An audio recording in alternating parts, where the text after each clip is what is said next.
Wnaeth y gwir o ddinas ddir Port Talbot deithio'r gorllewin gwyllt ar gyfer gêm yn erbyn adar gleision Hwlffordd neithwr. Roedd y ddau glwb wedi ennill un a cholli un ar ddechrau'r tymor, a'r ymwelwyr ddath ddechrau orau o'r tro yma. Peniad Chad Bond yn cael ei arbed yn gampus gan Liedzi. Gwyddwedodd bydde Hwlffordd yn gweld eisiau Lee Kendall.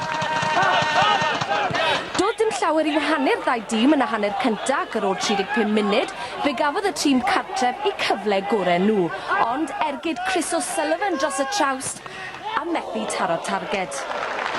Dim ymheuaeth mae tîm Derek Brazil gafodd y gorau o'r ail hanner, ac fe ddath i gwobr nhw chwarter awr wedi'r egwyl, amddiffyn Blair Port Talbot yn cynnig eu cyfle i Jack Christopher sgorio 3 chanfed gol y cyngrair a welwyd ar ddôl y bont.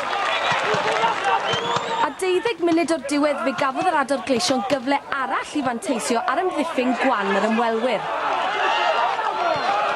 A dyna'n union nath Lee Hydgil i ddyblu mantes nhw. Fe gafodd Port Talbot gol gysur hwyr wedi Liam McCreish fanteisio ar ôl i'r golwr fynd yr grwydr.